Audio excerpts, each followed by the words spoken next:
Today is much hotter, no? Temperature.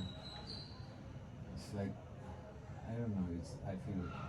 Yeah, even me too. I feel much more hot, and I also feel like the thoughts it come like in a form of question mark. Question rises, and I feel like something is answering all those questions, and it goes away. One after another. There is a question, and it gets the answer, and it goes back. That thing I feel. I experienced that now. Okay, so you get an intuitive answer. Is the answer also in thought, or is the answer without thought? Answer, it was like I experienced my past things. Why did I did that question like that, and suddenly I get the answer, and it goes on, and another question comes, and I get the answer. It goes in that way. Oh, beautiful. So what happens when you mind, when you get the answers? When I get answer, it's like for a while my concentrate come into my belly, this part, into the breathing, and again another question comes itself. But isn't it interesting that the mind is suddenly getting questions? Yeah. So the mind becomes more curious, right? The mind is less aggressive, less hostile, less frightened. And suddenly it has questions and intuitive answers come, right? Yeah. But this is from your own guidance systems, from your own soul. And sometimes friends in spirit will give you intuitively a sense of an answer why you did certain things, or why you experienced certain things. When you find a satisfying answer, those memories stop creating disturbance. Okay. Because the mind will bring up everything that isn't resolved, everything that hasn't entered complete understanding. The mind is going to bring it up in meditation. So what you see in meditation is what you're not at peace with. All of that comes, and it wants to be understood, compassionately understood. So when you find a compassionate answer to the questions that are born out of conflict, out of ambivalence, out of tension, then suddenly the mind, an aspect of the mind finds peace, and then the mind comes up with the next question that you haven't resolved, and the next one, and the next one. When you sit in meditation, you stop running away from those questions. And now you have the quietness to receive an answer. Yeah. It is not mind-made. The mind is receiving the answer from a different source. No? Yeah, exactly. In Zen Buddhism, what the brain is called is the small mind. And the big mind is something else. The big mind is what you could call the higher mind or the higher self. No? So when you accept the lower mind, naturally you get answers from the higher mind. And those answers, usually you can recognize them because you feel a degree more peaceful. It makes perfect sense. It's hard to doubt the answer because there's perfect answers coming from intuition. Yeah, that was my experience today. Yesterday, my concentration was only in the breathing, but today, like suddenly some question come and like it is satisfied by itself, Right, and then you watch the play. You watch the play of the question answer, the dialogue. Yeah, I was just doing that. Yeah. Enjoy it. Yeah. So it was like I'm observing all that happening. It comes and goes, but I'm observing it. I'm seeing myself. That phenomenon. Now that's a powerful understanding. You watch what's coming and going. Yeah. Yeah. Okay. So something that is aware of coming and going, can it also be coming and going? What is aware of coming and going? Can it also come and go? I think so. It cannot. It cannot. See, if you would exist in 2D on a paper sheet, you wouldn't be aware of 3D. Yeah. Except you would be in 3D, then you become aware of 2D. 2D, yeah. Right. So when you see changes, when you see movement, yeah, on some level of your existence, you're not moving at all and you're not changing at all. Yeah. Because change or impermanence is a certain dimension of experience. You can only be aware of that dimension of experience if there's another dimension in you that is deeper than that dimension. So what I'm saying is, you're watching what is being born and you're watching what's dying. Yeah, exactly. What is being born and what is being dying, you know, what is coming into me and going. I've been watching that. I observed that. Then you realize your thoughts are being born, your thoughts are dying, the emotions are being born, the emotions are dying, and on a deeper level of understanding, at some point you watch your body, how it grows old, how it dies. And then you realize at some point, well, I'm not my thought, I'm not my emotion, and I'm also not my body because I watch it. I am the watcher, I'm not the one who's changing. Even, you know, exactly, you know, I can look my body by myself, you know. See, if you can watch your body, you cannot be your body because you're watching it. And when you deeply understand something different is watching me. Exactly. But what's watching? I think that's my soul. Alright. There's something even beyond soul that is watching. Maybe, but I don't know what it is. But that's the nothingness, no? The stillness. The one thing that has no limitation, the one thing that is only awareness, that is nothingness, that is no object of experience. No? Everything that you can experience is energy. But before energy, there was only emptiness. And that emptiness is self-aware. Out of that emptiness, energy is born as a dream substance which creates reality. So when you watch your body, you watch energy, but the physical energy is very slow. That's why we think it's rigid. No? So we think houses are constant, bodies are relatively constant because they change so slowly. But if you would, let's say, if you would videotape a mountain over thousands of years, the mountain would come up like a flower and break down again like a flower, instantly. Bam, bam. When you speed up time, the same thing is going to happen with your body. It just, you might not think it that it's happening because it's happening relatively slowly, so you don't pay attention to it. But with thought you notice, with emotion you notice, because that is an energy level that is much faster than the physical level, yes? Suddenly it comes and it goes, comes and goes. You know, comes with a question, get an answer, and comes with a question, get an answer. That's a beautiful dialogue. Enjoy the dialogue with your own intuition, yeah? Right. It was really fun to watch all those phenomena. And then suddenly when you watch it and you realize it is not you, but it is something that is happening. Something like thought is happening. Something is watching, but you know, I could observe everything, the process, all the process. I am observing myself, you know. But even I am observing my body, you know, this position. How can you observe yourself? That would mean there are two of you. Yeah, exactly. Once, I don't know who is watching. So which one is real? Me is real. Well, who's you? The one who is looking to me. The one who is watching? The current person, right?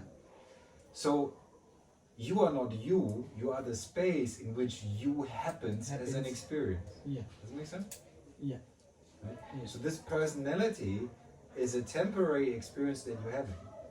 Just when you identify with it, what happens? Immersion. And what happens then? Ego, through identification. Identification creates ego. No? Identification with thought, identification with emotion, identification with body creates ego.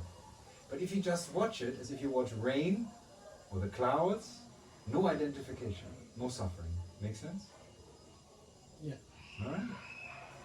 Anything on your end, Divya? No, I'm just... No question? You're just enjoying. Alright. Really good feeling. Okay. Well, if there's no other question, we can say we end it for today, no? I think so. Dear beautiful people, namaste and welcome to Kathmandu in Nepal in the Hiranya guest house. I am Julian Polzin. I'm a psychotherapist and spiritual teacher, and today I will answer some questions about the spiritual process in these challenging times that we're all experiencing right now.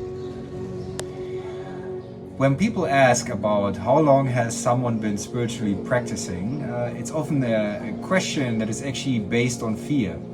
There is a fear that they won't get there, that there is a fear that those who have been spiritually practicing, that they are somehow special, that's why they had some sort of achievement. So if someone asked me, how long have I been spiritually practicing? I could say, well, in this lifetime, this current person, Julian, has been practicing for 7 years. But this question is very deceiving, because it is a question about time, when in truth, spiritual awakening is not about time, but about timelessness. It is about going beyond time. You see, your brain, your mind keeps a sense of time and has an idea of past and future. But in truth, something existed that was you before mind existed, before thought existed.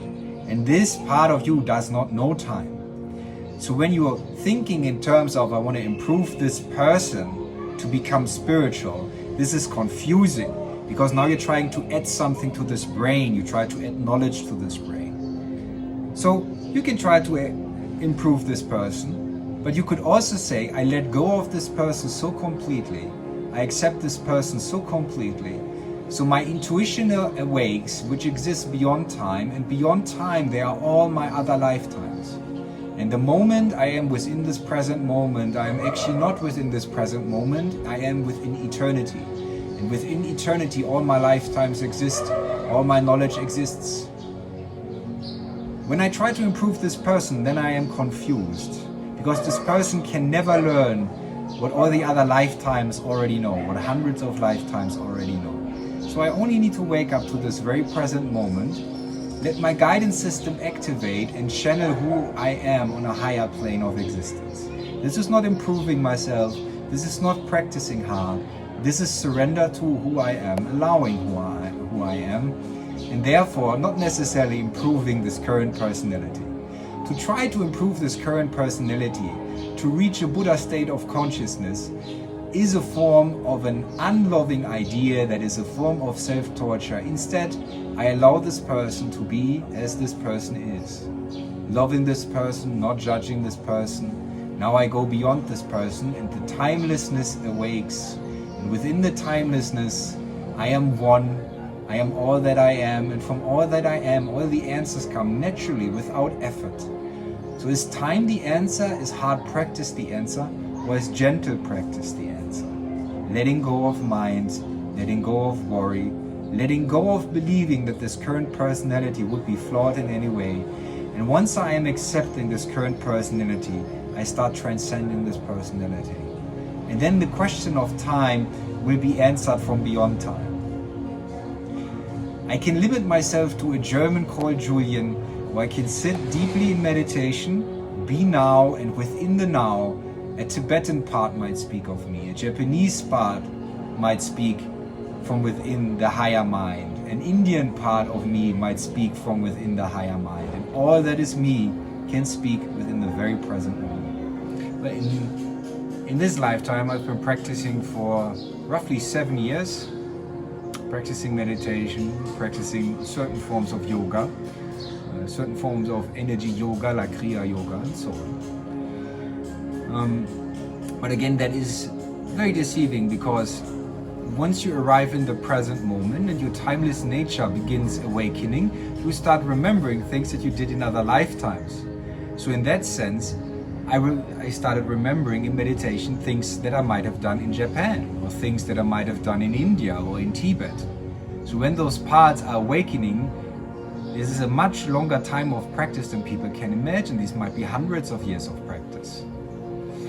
So again, the question about time is misleading, because if we wake up to this present moment, if we stop resisting this present moment, if we stop using our intellect, if we stop being trapped in our brain, what does occur is that we wake up to our timeless nature, and within this timeless nature you are aware of other lifetimes.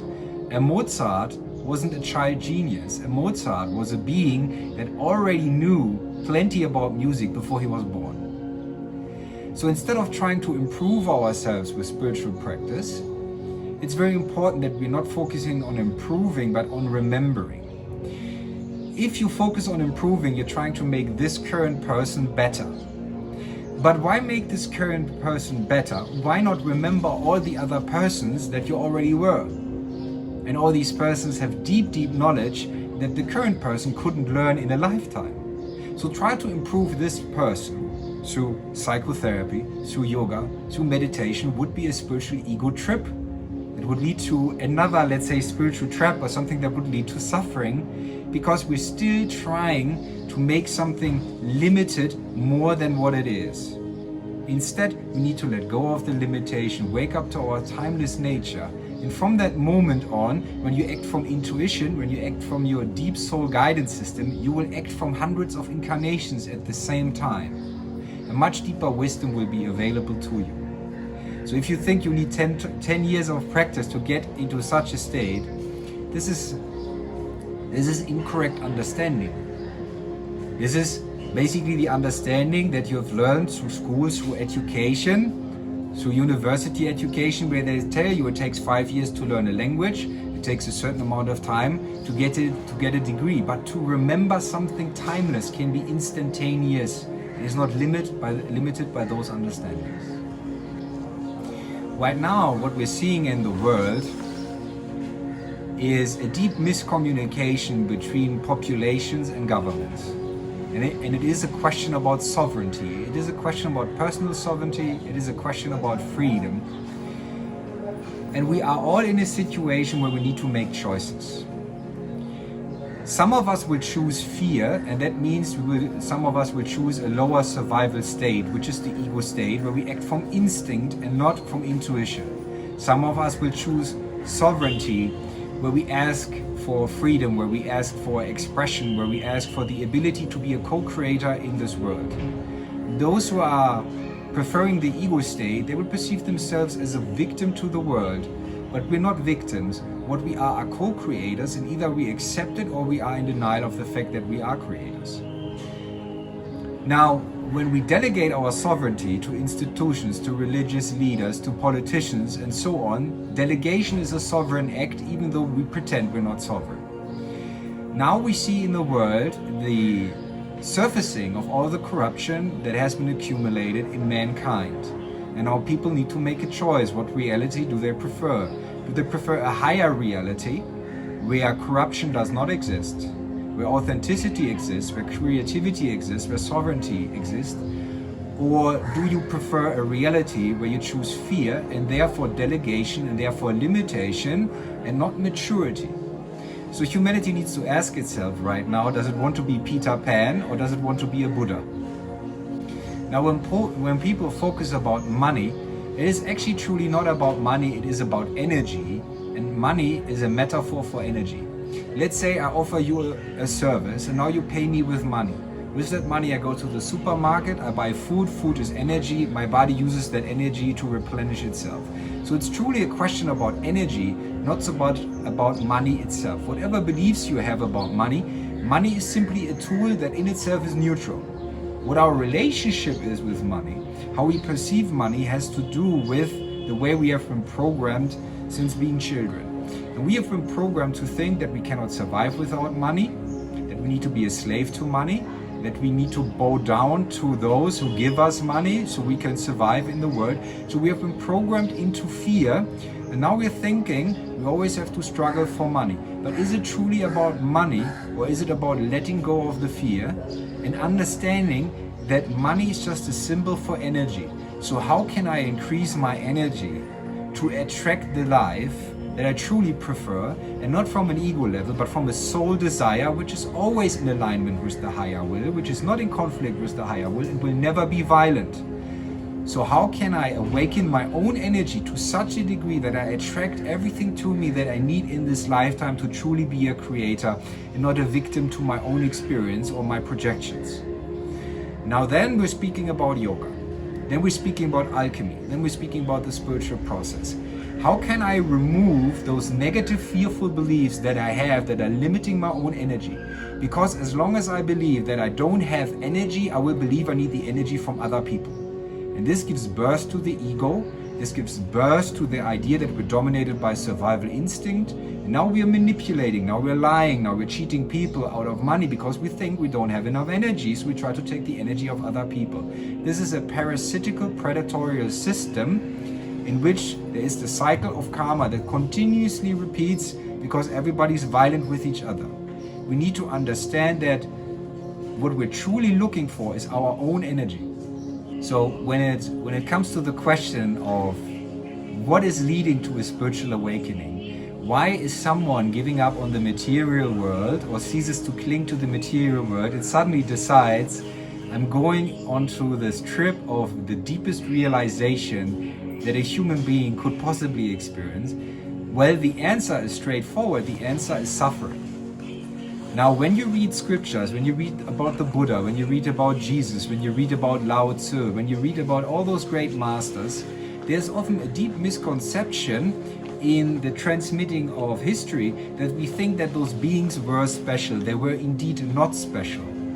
They were like any one of us. They also got born, they got programmed in their education system, they were assigned an identity, a religion, which created ego, and they had to overcome this identity also. So what I'm trying to say, there's nothing special about me. I'm just representing the potential that is in you, and I'm speaking to you as if I'm outside of you, but I'm actually your own voice, reminding you of who you are by saying, I also fell into the dream like anybody of us. I was made to believe that I'm little. I was made to believe that I had to obey. I was made to believe that if I don't obey, bad things will happen to me. And when I tried to be not myself, I reached a point of such deep depression where there was only one choice, killing the ego or killing myself. So I went to kill the ego. And then who I truly was awakening, and from that moment something eternal is there, and that eternal one does not know the fear of survival. So when people ask, what is the cause of anxiety? The cause of anxiety comes from trying to be someone that you are not. So let's say you are a child that is born with an artistic ability. And you have a great talent in painting or in music and whatever it is, and you start expressing that as a child. But now your father is a very famous lawyer. Now every time you start expressing yourself creatively, your father is withdrawing attention and love from you and says, only when you're interested in law, then I give you attention. So what will happen then, that there is the fear of the child that it cannot survive because it's not physically strong enough to take care of itself as of yet. So it will try to please the father. It will try to appease him by pretending to be something that it is not. So it will try to become an object of desire that the father approves of. This is the birth of the ego and the sending into exile of the authentic soul part that is the artist. In that moment there is a split within the psyche. This split within the psyche creates a continuous tension because the soul wants to be liberated from the ego structure. And now let's imagine that young man is going to university and is beginning to study law even though he's an artist. He will feel anxious every time he goes into a seminar. He will anxious every time he has an exam because he's trying to pretend to be someone that he's not, so he will be unnatural. And when you are natural and you try to pretend that you're naturally that, you are awkward and you will have an ambivalence within you, a tension that seems to tear you apart from the inside out. And it is the tension between survival instinct that is dominated by the egoic beliefs, or the soul wisdom, the soul intuition, the soul knowledge that is being exiled and ignored. And the end of anxiety can only come by letting the soul back in, by healing the trauma, by allowing the artist to blossom. Only then the depression will go, only then the anxiety will go. So when people come to me and ask me for healing about anxiety, I will not teach them to be a better lawyer. What I will teach them is to be a creator. The genuine creator that they wanted to be before they took on a body and then they started forgetting and had amnesia. So we're healing that amnesia, making them remember their soul guidance system, and from that moment on their psychological symptoms will start fading away. So of course the fulfillment in life comes through authenticity, and then is the question, how can I become authentic again when I have been programmed in society, when I've received a cultural software that has overwritten my original intuitive ability? Well, to understand any mystical or spiritual system is a system of deprogramming yourself, of letting go of what you're not. For example, in in Buddhist practice, in Buddhist meditation practice, it would not be about adding something to yourself, but about removing what is obscuring who you are. And how do we find that out? Well, when we sit in meditation, we watch our breath. Now we can watch our mind like a movie, and suddenly we see all the programs that are running in the background that are usually subconscious. Now we suddenly realize, oh, there are fearful beliefs. There are thoughts that are not my thoughts. These are the thoughts of my parents, these are the thoughts of my teachers, of my professors, or whomever I thought was an authority in my life when I was younger. Now suddenly we're acting out their thoughts. And the way to freedom is, first of all, to become aware of those thoughts, so now there's choice. If you're not aware of the programs running in your mind, you don't have choice. You just act from the program like an AI, like a robot. So to become natural again, first of all, we got to be aware of the programs. And then we need to heal the trauma by not avoiding a single emotion or feeling or pain in the body. Instead, we sit with the pains, we allow the pains, we don't fight them, we don't judge them, we don't resist them. Instead, we give them full attention. And now we start healing those traumatized child aspects of ourselves that are too afraid to come out and represent the original soul intent that we had before incarnation. And slowly the intuition returns. But what is the main practice here? The main practice is to not to run away and to face all the fears of the ego. And this is something that many practitioners do not like to hear. When they are about to wake up, they ask 3 questions. What am I supposed to do about my job that I don't like? What am I supposed to do about my dysfunctional family who is deeply unconscious? What am I supposed to do about my romantic partner who is also not spiritually practicing? The majority of people will not like the answer. Either you're so uncompromising in your spiritual practice that those who have a relationship with you might actually transform by interacting with you, but if you truly want to liberate yourself, you need to leave. And I hear from many conservative cultures that leaving is impossible because you got to take care of the parents, you got to take care of the wife or the husband or whatever the story is. But then I like to remind you of the story of Siddhartha, who left his wife, his child, his father and a whole kingdom to become enlightened. That's the part of the story that many do not like to hear, but it's a very true part. All right. So the question about distraction. Well, everybody gets distracted. Even an enlightened master on occasion might get distracted. And it's all right, but it's all right because that is life. But distraction simply means that for a very, very brief moment you forget who you are. So let's say you're going down a path and you know what's at the end. Let's say at the end is a treasure, and let's call that treasure self-realization, knowing who you are, knowledge of self. Now you want to really know yourself. Now you walk down that path into a deep, deep, dark forest, and suddenly there's a crossroads, and on the left side there's some beautiful women or some beautiful men, depending on your genders, and they're saying, hey, why don't you want to come over and play with us? And then in that moment you say, oh no, I remember who I am, I will go straight down that road, because at the end is self-realization, there's self-knowledge. So you keep going, there's another crossroad, and suddenly there's someone saying, hey, I built this beautiful castle for you. Don't you want to live there? Don't you want to enter it? And you say, no. I'm going to keep going because there's this treasure at the end of the road that is self-realization. So that is discipline. But what is discipline? Discipline is not beating yourself up with a bamboo stick if you haven't sit hard enough in meditation. Discipline means to say, I remember who I am. And because I remember who I am and I love myself, I choose to not get distracted. But occasionally, distraction is a part of the practice. There are some Buddhist monks who try to avoid, for example, sexuality, because that is part of the vows that they have given in their practice. But to be detached from life doesn't mean to not participate in life. Detachment is a question about freedom. Someone who is chasing, for example, sexuality as a form of addiction, as a form of self-avoidance, is equally trapped as someone who obsessively tries to avoid sex. Both have attachment. One has attachment to not having sex, one has attachment to having sex. Both are slaves to their beliefs. But what happens to someone who can either have an experience or not have an experience, and he's always free? Someone who can have a sensual experience, but after the sensual experience is over, doesn't suffer from the experience being over.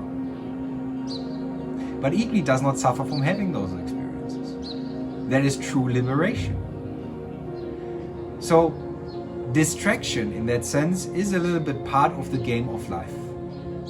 Because there will be things in life that will be shiny, that will be interesting, that will be exciting, and the extrovert nature, that means your biological nature, your material nature, will say, oh, that's exciting, I want to experience that. That is all good.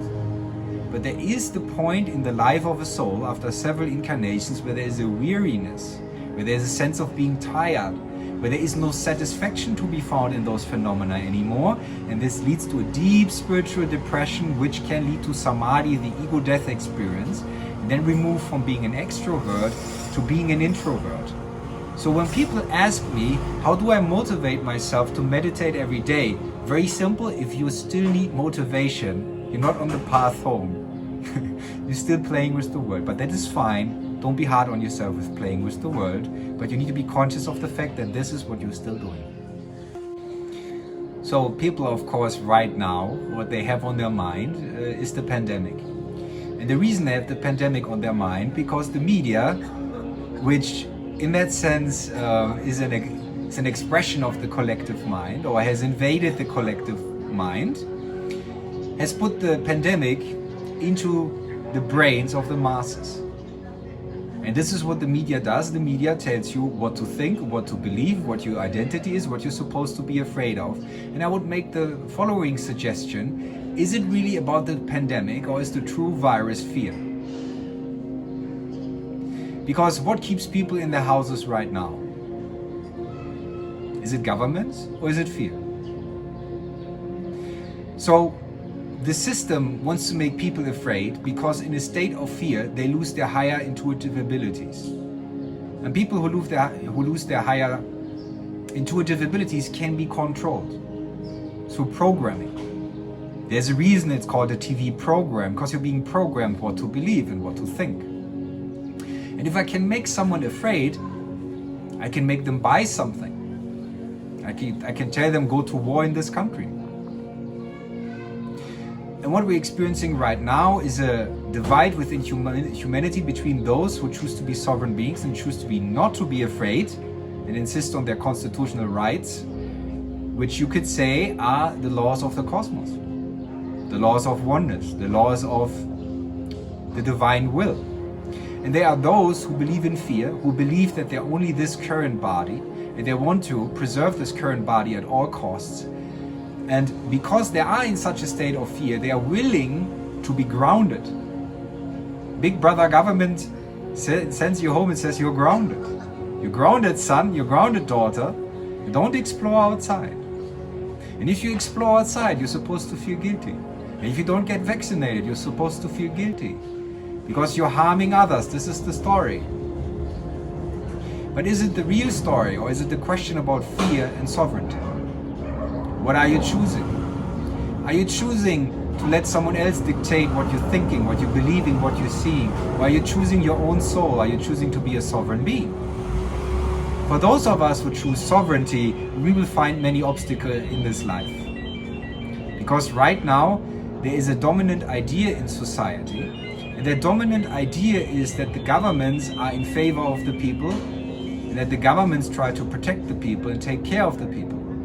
But how often in history have those who said, well, we are the Christ, actually have been those who used the name of the Christ, or the name of Buddhahood, or whatever you want to call it, have used the name of the divine as a fraud, as a scam, to try to manipulate us into following them and creating their world, their architecture, their blueprint, by saying, I take care of you, I love you, but do I?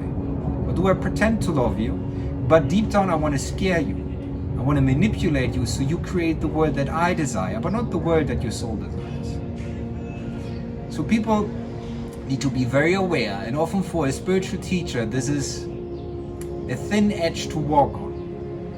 Usually spiritual teachers do not choose to be political because they know how much polarity that is going to create, how much conflict that's going to create, and how easily they will be attacked for the statements that they make. But right now we are at a pivotal time in humanity. The gloves are off. We are at the end of a cycle, and now it's about choosing the way that humanity is going to go next. What type of planet do you want to live in? A planet of enlightenment, of love, of courageous beings who rather die than be enslaved? Or do you want to be a robot who is full of technology, who is plugged into the matrix, who has not a thought of their own, but just because of survival choose to bow down to those feudal lords who are still playing the same role as technocrats and billionaires?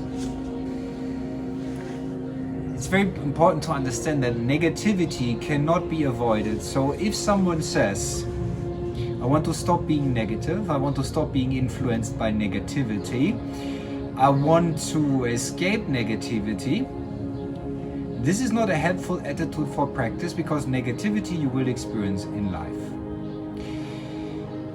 The current realm, the current planet, the current world that is now about to die, that is going into the end of the cycle, is still a world of duality, a world of light and dark, a world of hot and cold, a world of black and white. But this world will be superseded by a more advanced world where those ideas of duality will cease to exist.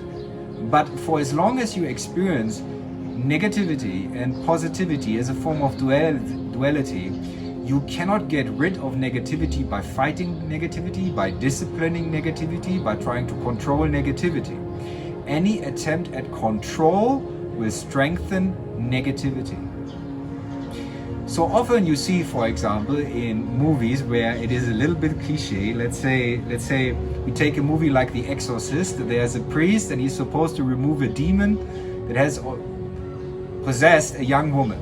And he comes in and says, in the name of Christ, leave. And there's a lot of violence and there's a lot of trauma, and a lot of drama. And of course the demon does not leave. The demon gets stronger, gets angrier, and so on and so on and so on. What would have been an appropriate response? An appropriate response would have been to sit with the demon and say, I wish you peace, I wish you joy, I wish you liberation. I wish you peace, I wish you joy, I wish you liberation. Every time you answer with love towards negativity, negativity cannot stay negative. But when you're afraid of negativity, you are in denial of negativity, you're trying to create something where you, let's say, build a wall around negativity or block negativity out. It will only make negativity stronger, because negativity is the sense of separation. What is the opposite of separation? Connection, intimacy. So a very advanced spiritual practitioner will sit with all his pains, all his fears, and he will start loving them, by understanding them, by having compassion for them.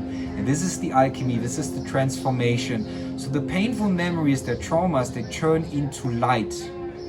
Instead of staying in the dark, they're being illuminated by the light. When they are illuminated, they are accepted, they are integrated, they are not hidden in a dark cellar. You open the windows, you let the light in. Whatever you see in the dark cellar, you accept. And through acceptance, they are brought to love and turned into light. And this is how you liberate yourself from darkness. Not by fighting it. Any fight is violence and will lead to more darkness. But by loving the darkness, you liberate yourself from it.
So here we are with one of the depictions of Gautama Buddha.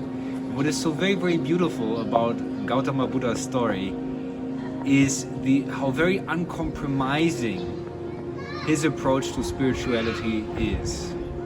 Now, many of you ask, how can I be spiritual if the world demands me to make money? How can I be spiritual if I'm trapped in a marriage? How can I be spiritual if I'm entangled in my family's karma? Well, you need to make a choice for absolute freedom. And this is the choice that he made. He gave up all worldly affairs to find himself, and not only for himself, because his understanding of family was greater than his local family. He understood the world as his family, and when he made the diagnosis about suffering, he wanted to find the remedy.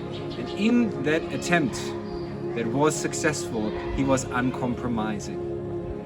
Can we be uncompromising? That means, can we be uncorruptible? Can we be our souls, no matter what occurs in the physical world, in the world of Maya, of Samsara, in the world of illusion?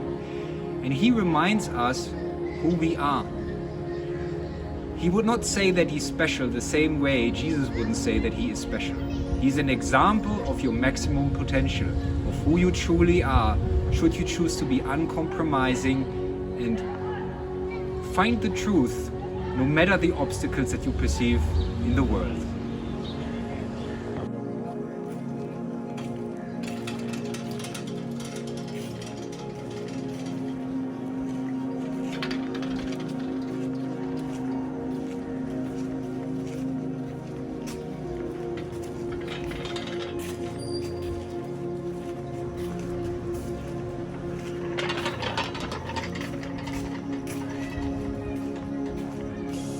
I want to thank all of you who have been watching, because when you educate yourself about spirituality, you're not only doing yourself a favor by learning to be compassionate with yourself, loving towards yourself, you also become a light in the world that ease the suffering of everybody around you. And in that sense, I'm grateful that you have been listening, I'm grateful that you have been watching. Thank you for practicing with me.